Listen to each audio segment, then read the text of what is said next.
Good evening from San Francisco. Are you ready for some Sharks Night Shift? There is a lot to discuss. That was a most interesting conclusion of the game. And I say conclusion, the final 40 minutes were kind of the end of it for San Jose. So we'll get to all of that. Your comments, your questions. Yeah, and you see the phone number up there, 510-343-3640. That's the voicemail line. You can always call in, like not just while I'm live streaming, but anytime, day or night, game day or not. Call in, leave your thoughts and comments. I'll eventually get to those voicemails either here on a live stream or in a separate YouTube video. I'm kind of digging this vibe for the music. Isaac says, turn on the camera. Oh, I know. I know I'm not on yet. Isaac, this is a production. Are you ready for it? You feel that crescendo coming? Here it is. Let's go. Broadcasting live and worldwide. Here's Brody Brazil.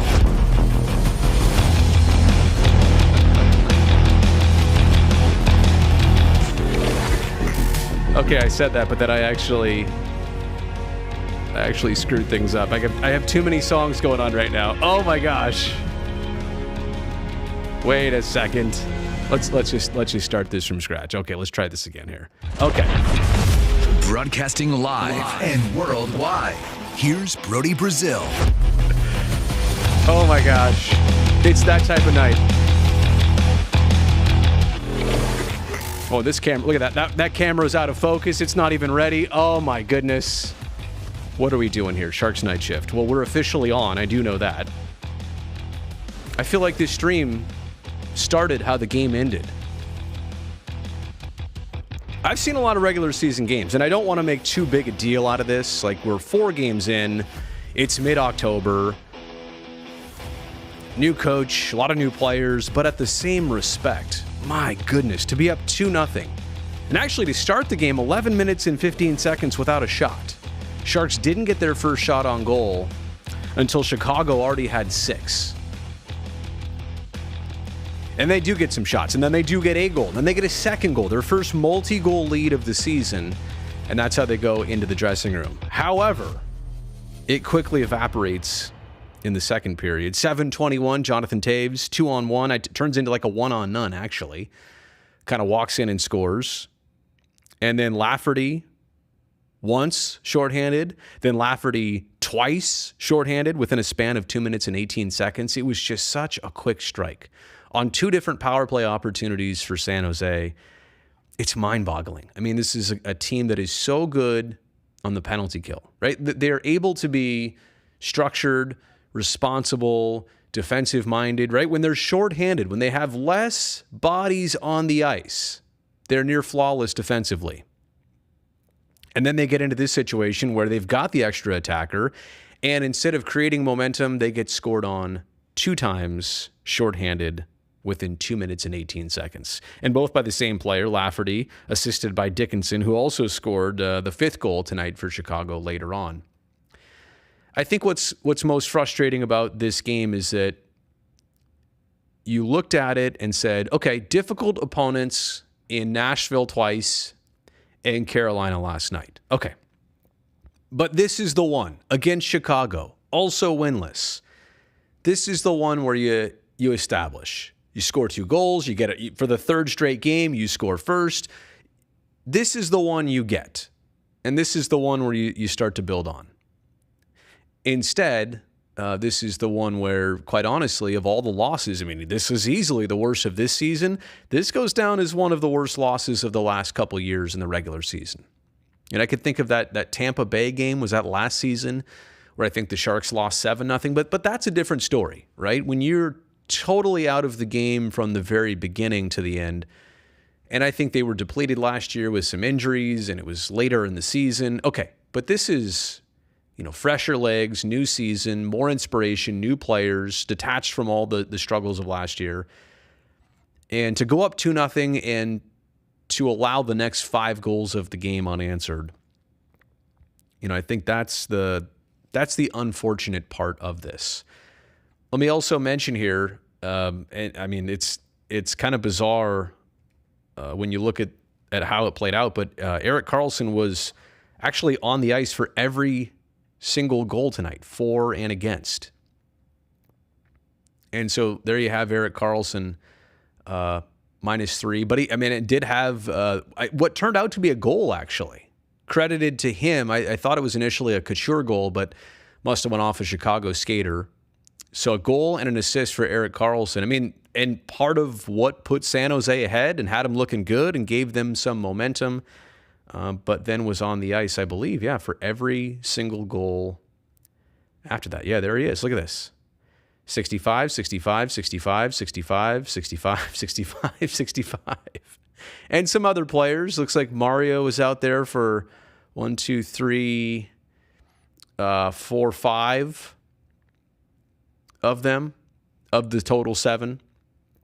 Again, and part of it too is you're playing a certain amount of minutes. Karlsson ends the game at 20 minutes. So one of the leaders in ice time tonight. So again, just saying what a rough night, what a rare occasion that is. And let me just say this, you look at how Chicago scored tonight. Yeah, a couple shorties, but the overall trend is 1-on-nones, 2-on-1s. You talk about an odd man rush. 2-on-1 is a grade A scoring chance every time, and 1-on-none is always a prime opportunity to convert. We're not talking about 3-on-2s where it was well defended and Chicago had to. They put the Sharks in some really bad defensive situations, and they took advantage of it. And again, going back to some of the positives, you scored first for the 3rd straight game. And this was the opportunity to get the ice broken, right? To score some more goals tonight. You had 2 after 20. Getting to 3 is something that the Sharks have not done this season. That is kind of an issue. 2 or fewer. How many years have Brownie and I been saying that, right? The Sharks holding opponents to 2 or fewer almost always works in giving them a chance to win games. Well, now it's the Sharks through 4 games who scored 1 in Game 1, 2 in Game 2, 1 in Game 3, and now 2 tonight in Game 4. They cannot get to a 3rd goal. Now, would it have helped them tonight? Not when you give up 5, but generally it gives you a better chance to win the game. And in terms of creating offense, I'm not going to sit here and pretend like I've got the X's and O's for that. But you look at shot opportunities, Timo had 5. Still looking for his first goal of the season. He hit a post or 2 out in Europe, and he has not played poorly. He just has not been able to convert yet. Luke Cunnin has always been a dangerous threat in all the games so far for this team, 3 shots on net, so he was right behind. Steven Lawrence also with a trio of shots on goal tonight. After that, a couple had 2, Hurdle, and obviously Erik Karlsson, and Logan had 2 shots on net. And so there you go. The Sharks outshoot Chicago by 1, get outscored by 3, but specifically had a 2-0 lead evaporate quite quickly. Honestly, I don't have much more to say other than it's a difficult trend already, these second periods for the Sharks. They've been outscored, outchanced, outplayed. Is it the long change? That does affect both teams. It shouldn't be specific to San Jose. Can't put a finger on what it is about that middle frame. And this has cropped up in seasons prior. What does that have to do with now? Largely nothing, to be honest. Different team, different players, different strategy, different head coach. But this thing does exist. I'm not here to say it's an oddity and you can't explain it and there's nothing to it. No, there's got to be something to it. I'm just saying I don't yet have the answer to that. We've only seen 4 games in 4 second periods, but these middle frames are where the games are getting away from the Sharks largely. And there's no question about it. And again, just to review the losses for this team. Game 1, had a pretty good first period, evenly played against Nashville, odd circumstance, you're in Europe, getting your legs, okay. But then in the final 35 minutes of the game, the Preds take over. They look like the better team. Game 2, Sharks put up a better 60-minute effort and, kind of an encouraging 1-goal loss. All right, you played them a lot better. You improved. You'll take it. No problem. You would have loved the split in Prague, but okay. At least there is, there's something behind it. Last night against Carolina, frustrating in a sense that you scored one early, but that's all you got. And then you gave up a late goal in the second period, and then you gave up the game-deciding goal with less than 2 minutes to play. Couldn't hang on in those final 2 minutes after playing, 57 and change quite well and well enough to be in the game, although the Sharks did get heavily outshot and outchanced last night. More outshot than outchanced, but whatever. It's a 116 point Carolina team from last season. So you're playing good teams, the first two opponents, quite well. And then you get to tonight where, again, you're supposed to be able to handle some business against Chicago, at least play with them, at least, make it a very competitive game. It just was not that, which is unfortunate, which is unexpected. And Chicago gets their first win of the season, and the Sharks are still looking for that. Now, let me also say here, last thought before I get into the questions and the comments. Last season started off 4-0. And how exactly did that go? Yeah, it did not end well. Let's go back to that. Let's go back to that 4-0. And there was a lot of momentum, and all of a sudden, maybe the Sharks will surprise us this year. And then they had 7-game losing skids and a 10-game losing streak last year. Like things, they took some huge dents down the way for that team. So here's a team that's starting off 0-4 this year. And I'm just telling you, it's more important about how they progress than how they start. Not even how they finish. I mean, that is interesting, and that's what every fan roots for, like to finish and be competitive in a season, but it's how things progress. 0-4 is not enough to totally sink your ship. It's not a great start. I know it's not the first impression that David Quinn and Mike Greer and some of the new players want to make. Absolutely not. So I don't want to overreact here. I don't want to make too big a deal out of this. But again, the way this thing fell apart tonight was one of the rougher regular season games we've seen in a long time. I will get to some of the questions and comments, and we'll begin with Joe, who says that was the worst game you've ever seen. Now, again, Joe, it's up there, right? It's up there. Your first game at the Tank was 94, so you're like me. I think I was 93, first year down there. You've seen a lot. I understand what you're saying. It's up there with recent bad losses. There's no question about it. Pacific Coast Hockey says, let's go back to the first comment here. I realize we aren't planning on winning the Cup this year, but based on what coaching and management has said, they aren't putting together a harder team to play against if they're losing to Chicago. I'm pretty sure when it comes to the young kids, they don't want to risk injuries and having to pay them out sooner with a proper contract if the team isn't ready to compete at a high level now.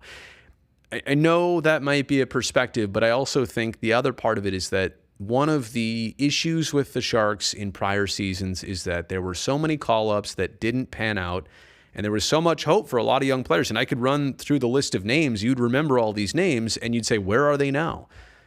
And I think part of it was just being called up and asked to do too much too early. And that's why there is a huge, I don't want to say protection, but a huge effort, I think, right now surrounded by making sure the time is right for the Eklunds, the Bordelots, the Merkleys, the Coes, the Weisblatts, and on and on and on, right? So I'm with you in a sense of urgency, and I want to see what they can do, but I also realize that getting the Barracuda really good and getting those players some chemistry and hoping that they can kind of come up as a cohesive unit and all be fully ready to go when the time is right. I think we're talking about two separate things right now. The Sharks struggling out of the gate. The Barracuda prospects, and yeah, by the way, William Eklund got his first Barracuda goal tonight. Bordelot scored his first last night. But again, let's keep them as separate things for now until we think that they are merging closer together. That's just me. Joe says, I feel like if you aren't trying to make the playoffs, then what are you doing? This game was sad. I mean, Joe, of course they are trying to get back to that. If it happened this year, great. But you got to do it the right way. You got to be consistent. You have to put together a team that is what you want. Let me ask you this, Joe. If they could find a way to make the playoffs this year, patch some things together, hypothetically, but then not make it again for 3 years after that, would you want that? Or would you rather have this year be about figuring and sorting things out and a new GM coming in? And I don't know if it's close or not this year, but what if I told you you would sacrifice this year for getting back on track in the next 5 years and making it 4 out of 5? Again, I'm here to tell you that they are trying to get back, but they're also trying to get back in a good way, in a consistent way, and set themselves up for years of success, not just a flash in the pan type situation. Wow, look at, I'll even show my own comment. I'm coming on shortly. Yeah, that's how far back I am here. So, Laura, if Laura was there, sounds like it didn't go well, and I would totally understand that. Caker Girl, I don't want to sound harsh, and I know it's still super early in the season, but I feel like only a few of the boys were really playing pro hockey. Guys like Cunnin, Lawrence, Mario, Nieto, and Timo. And again, I thought Erik Karlsson, for the 2 scoring plays he was involved in, whether the second was an assist or the actual goal, I mean, he was magnificent right there. And he was also, as far as the 5 goals on the ice, scored against where he was on the ice, sometimes put in a tough situation to try and defend what was happening. But also on the ice for all 5 of those. Feel like in the beginning of the first and after the first, we were really sloppy. They kept giving it away, losing their footing, especially after the second. I know you and Brownie kind of covered that in postgame. Well, you know what? The thing about it is, like, on postgame, we do a show, we play some videos. It's very structured and orchestrated for TV. And then here on the YouTube stream, like, I'm trying to get the deeper level and layer thoughts together. And I want to get feedback and interaction, see what happens when you let Brownie shoot at you. Did he? He did that after the first, didn't he?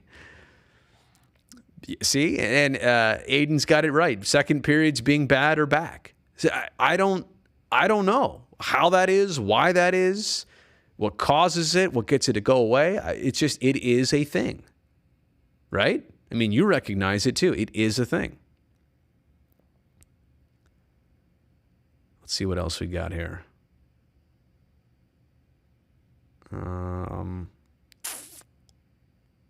Oh, come on. It's not the New Jerseys. That's ridiculous. I know people did feel that way about the stealth mode jerseys. Like, they were very popular looking, but it always seemed like those Thursday nights they wore them, those were like the rougher efforts. And this is when, the team was cooking, right? Did they unveil those in 2019? I mean, yeah, still went to the playoffs, still got to the conference final in 2018-19. Although, was it 1920 when I can't remember. The years are starting to mesh in. But yeah, it's the old jersey superstition thing, which I get it, but I don't buy into it. They thought they had the game won after the first 20. Well, no, I wouldn't say that, Big Bird. But what I would say is that first time with a multi-goal lead, first time with an opportunity to get to 3 on the scoreboard, right? I mean, the early 2 giving you 40 minutes left to pot a third goal. At this point, I mean, scoring is an issue, a real issue. And it's not like it's just coming from only one place. It's not, I mean, it's coming from a couple different places, but it's not nearly coming from enough places and at any frequency. So I know that's the most simplistic way I can break it down. It's also the most difficult because what's the answer to that? Nah, Brody. And Hernandez says, Chicago didn't earn this win. Sharks gave it away. San Jose not taking care of business on the power play. Even if you don't score, at least threaten. Yeah, but don't give up shorties. I I'm going to say it like this. Yeah, the Sharks opened the door, certainly, to the opportunity. And Chicago not only ran right through it, they barged through that door. It is rough, right? That you give up 2 goals, the ones that put you behind and away for good, on San Jose's power play. I mean, they got the Sharks, right? They drew 3 penalties in that period, in that second period. One was the too many men to Chicago at 5:05. Athanasiou, 2 minutes for holding. Connor Murphy took a 2-minute penalty for cross-checking. So getting power play chances. I mean, imagine, let's go back to the old, go back to that for a second. What if the Sharks score on one of those power plays and don't allow a shorty? It's 3-0. I take it back. It's 3-1 because Taves scored at 7:21. Although the Sharks did have a power play. Okay, my hypothetical is on some fuzzy math here, but you know what I'm saying. Like 3-0 or 3-1, but whatever. Does the game turn different after that? Is it, does it play out differently? I don't know. It just goes to show you how drastic of a turning point there was in that second period. It's going to be a long, painful season if they don't wake up. Well, let me just tell you, it's going to be a long season regardless. And that's why, like I said, I'm here to tell you my belief is that by December, you won't even, if I said, do you remember how the first 4 games went? You may not even remember precisely or specifically. And I hope that's the case, right? Because I hope, some 500 hockey presents itself and that you will not be fixated on, this was a bad loss. But I think it's also fair to say, like, you're going to have your stinkers once in a while. It's just rough when your stinker came against the team that on paper you should have matched up best against as far as anybody else. Ash is going to buy some CUDA tickets. Well, and then that's good, right? Like I want the Barracuda to be really good. I want everybody to be super excited about a loaded AHL team. And then I want those players to come up in sequence when they're ready and immediately help the Sharks. Look, I'm an Oakland A's guy. The one thing the Oakland A's know how to do is find talent and implement them at the right time. Like they've done that over all the years. The criticism of the Oakland A's is you have all these players, keep some of them, right? But, I will say the A's don't often bring up somebody and then send them back and then bring them up and then they're still, and then back. Like it's usually they've had this person in AAA for the longest of times. You hear about them, and then they bring them up and it's like, oh, this person is ready to go.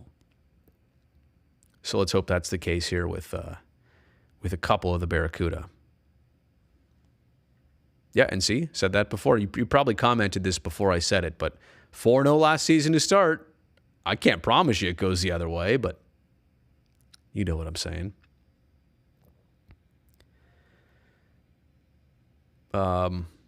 Joe, I have some stuff to say. TOS friendly, like terms of service friendly? Are you saying nobody's going to get kicked off YouTube or demonetized here? I skipped through that comment. I don't know if there was something before that.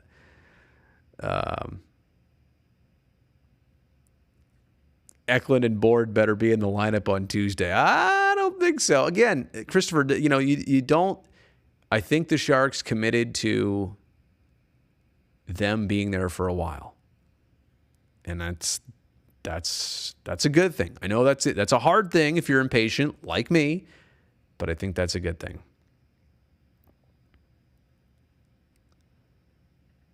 Not the first time they've given up 2 shorties to Chicago, says Swift Shark. At least it wasn't technically on the same power play this time. Yeah, was that like 4 or 5 years ago? It did seem awfully familiar, huh? It's the same period. It was technically 2 different power plays, obviously being scored 2:18 apart, but so frustrating how that works. Let's see here.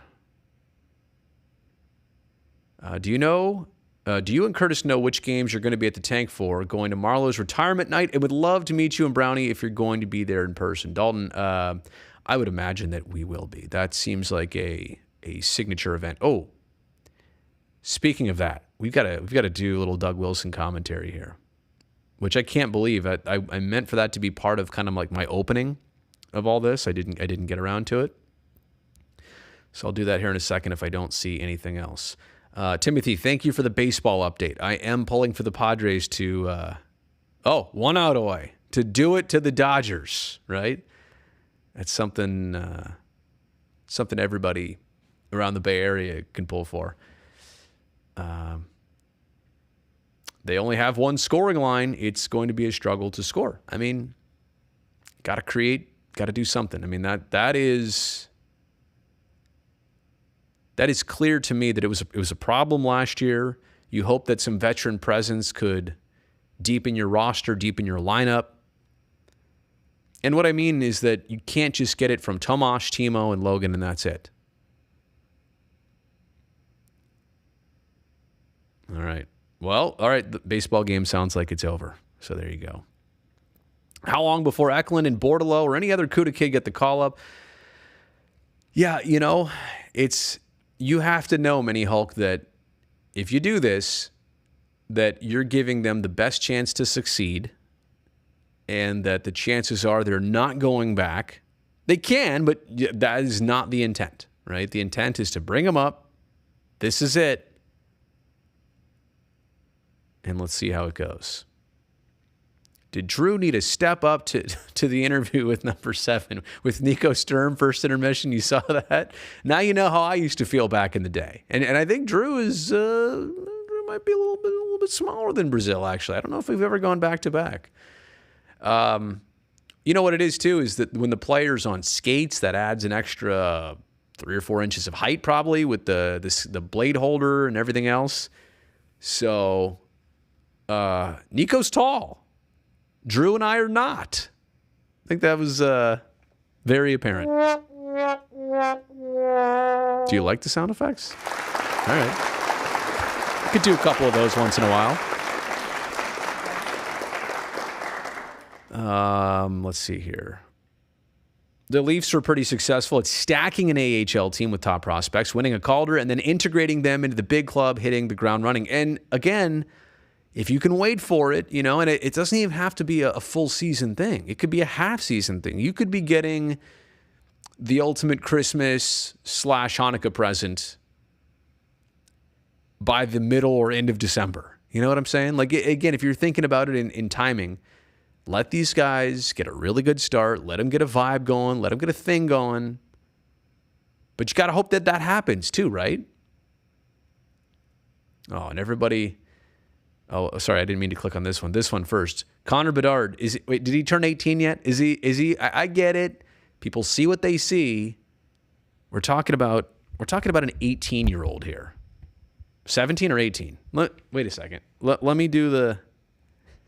Let me look him up real fast. Hang on a second. You know what we need when we look stuff up here? We need the old... hang on. There we go. Did the music... Is everything breaking tonight? Seriously? All right. Well, let's try some elevator music.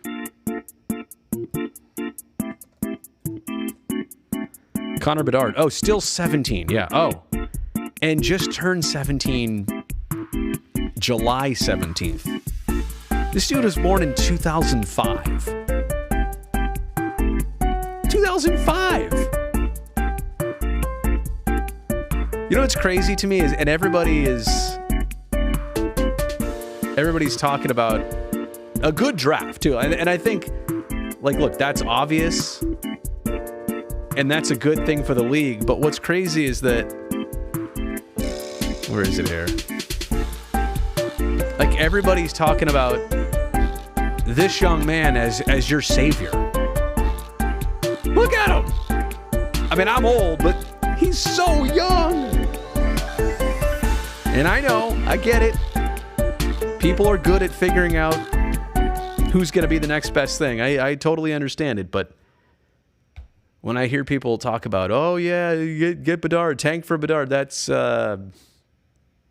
amazing to me. It's a little bit unrealistic to me. I don't know. I like this. Felix, totally DMCA friendly elevator music. No, well, okay, so I subscribe to the service that allows me to play their music, right? So it's a music library. Jeopardy music, please. Yes, the elevator music. Yeah, Mini Hulk doesn't turn 18 till July. 17, 2005 birth year. He's 17. 17. So I called him 18 once. He's like, nope, he's barely even 17. Just realized I missed the first night shift. Twitch addiction. Oh, you were on Twitch the whole time. Well, welcome back to YouTube, Felix. Appreciate that. And see, this is true, Pacific Coast Hockey. I mean, again, that's why I said people see what they see. And when there's this much hype around somebody, not all these people are going to be wrong. They're going to be right. I'm just saying it's amazing that here we are looking at that young man saying, that's going to turn around your entire franchise. And it might, for somebody. It might. Well, imagine if Edmonton didn't win the Edmonton lottery like 8 different times and they still, I mean, look, have they won a cup yet? Okay, so you know what I'm going to do here. I've been on for 34 minutes and I'm not going to be a whole lot longer. I just want to bring up the topic of Doug Wilson to close things out here, and specifically seeing him tributed the way the Sharks did tonight was special. But just seeing him alone was special. Doug's been going through some health issues, which he touched on a little bit in his morning media session. And the video's here on my channel, but just to summarize what he said is that there were some health issues, and he was honest about maybe he neglected getting things checked up on or treated or taken care of. And next thing he knows, it's right now, and he said that, he's got a ways to go and he's still got some battles to fight, and he's not in a position, I think quoting him, he's not in a position that he wants to be in right now. And so I just want to say I wish him the best. I want to separate all the hockey stuff and decisions. I want to put all that stuff aside. Like, we'll get there, okay? But first, let's begin with the person. When I started covering the Sharks, obviously he was the GM. He had been around for a long time prior to that, and even going back to 91 to 93 when he was the first captain of the San Jose Sharks over at the Cow Palace. Always treated people with respect, always answered a question as best he could or as best he wanted to, didn't necessarily avoid the situation. Was up front, just saying like, hey, we're not going to talk about this negotiation. I know you want to know about it, but I just can't go there. He was just very fair, right? Never played games with people. Was authentic. I think I used the word genuine already, but if I didn't, let's say that 5 more times because there is no better word. A truly class individual that if you're going to have somebody represent your team and deal with the players, and how many guys took that hometown discount to stay with the Sharks over the years? A lot. It was a culture created in San Jose of winning a bunch of games, always being competitive. I mean, look at I've got this here in the notes, which is absolutely amazing. When you think about what he did for a certain span with the Sharks. Was the GM from May 13th of 03 until April 7th of 2022. Reached the Stanley Cup playoffs in 14 of 15 seasons between 2003 and 2019. Now, let's just remember where we are right now. Outside of the playoffs, looking in for 3 straight seasons for the first time ever in franchise history. But for 15 years, for a 15-year span, most of the 2000s and 2010s, he got them to the playoffs 14 of 15 times. Look how hard it is right now for this team to get back there. Now, is this current Sharks group paying a little bit of the price of success for all that time that Doug was a part of? Maybe. I mean, but that's a natural ebb and flow of professional sports. Right? You're good for a while to keep things going. You have to maybe sacrifice some of your younger players to get players for here and now to try and make that push, to try and get back to another conference final and to another Stanley Cup final. It's just, and we're talking about Doug, the GM. Let's go back to the playing days. All those years with Chicago, coming to San Jose, being the first ever Sharks captain, a Norris Trophy winner in 1982, was one of the last players to be in the helmet era of the NHL and not wear a bucket. What was he thinking? What a savage. But again, I kind of got to the business side, didn't I? I really meant to start with the personal side and let you understand that I really respected, the way that he presented himself to everybody and treated everybody. I think it's a position, right, where you're also the GM, and there are some things that don't go favorably. It's kind of like a head coach. You can draw up the game plan, but you're relying now on the people you brought in or the people you have to do the job that you brought them in to do. And sometimes it's competitive, and they don't get what you wanted and they wanted. And then the finger gets pointed back at you. Oh, it's your. I mean, I get it. There will be, same people out there who are critical of everything, but for me, it's hard to. He's disappointed. He wanted the Sharks to win a Stanley Cup. I thought what he said tonight to Mike Grier was awesome at the very end of his speech. This city is going to win a Stanley Cup. And Mike Grier, I hand the torch over to you.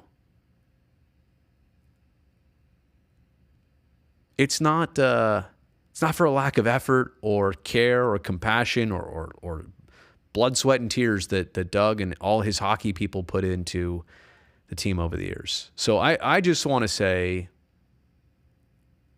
number one, I appreciate him. I'm glad he got to be here. The health situation had kept him away from the spotlight, away from the limelight. Comes back on a night where the team wanted to honor him on a perfect opportunity early in the season against the only other team he ever played for. It was great with Chicago. And that he was able to be there. The health thing honestly sounds pretty serious right now. It looks great. I mean, as far as, being there tonight in front of a huge crowd under, a bit of a pressure situation. I'm sure he had some butterflies and was nervous to come back into something that he was around for a long time, but now you're not. And now it's run by somebody else. And that's kind of cool too. Like, he brought in Mike Grier, and now Mike Grier is the guy. And so it's more like hopefully a continuation of something than, you want it to be the continuation of competitiveness and success rather than, well, we're starting from scratch, But I'm pulling for him personally to do well as a grandpa, as a dad, as a husband, as a human being, all that stuff. Hockey stuff aside, because that's what we go back to. That's what we know. That's why we're here. It's really cool that banner is up there, and it'll be up there forever. That is, George Gund III has a banner, and now Doug Wilson does. So the guy who brought the Sharks here was most responsible for that, and the guy who led them for so many years. Those are the only two names up there. Now, pretty soon you're going to have a number. You'll have number 12 up there. Patrick Marleau will be the first Shark to get his jersey retired, but as far as tributes go, a banner with your initials up there, and you get to have tonight. Now, the game aside, everything before the game was perfect. Got to say that for sure. And it was also great to see, small sampling of players there. And I'm sure that if more were invited or could have come, or you would have had no shortage of people that would have been there. But Boiler, Jumbo, Scott Hannon, Chichu, Reach is obviously, stuck around all these years. Yeah, it was special. I'm glad they did that tonight, and I certainly hope that Doug does well and shows his face around San Jose more than just tonight. So I think that's how I'm going to end it tonight. I don't mean to be all, sentimental at the end, but I think that was an important part of tonight, aside from the hockey game. And yeah, it kind of puts the hockey game in better perspective. It's not life and death, but it was a frustrating hockey game, and the season is starting off 0-4. It's not how anybody drew it up. So that being said, there's that goodbye music. I will be back here on Tuesday night after the game. And stay tuned to the YouTube channel. I've got interviews with Mike Greer and David Quinn coming your way. They're going to be on television first, obviously. That's why we do them. But I will have the entire things for you here on the YouTube channel later next week. So have a good rest of your weekend, everybody. Thanks for being here on a Saturday night. And hang with me here on the Old Sharks Night Shift.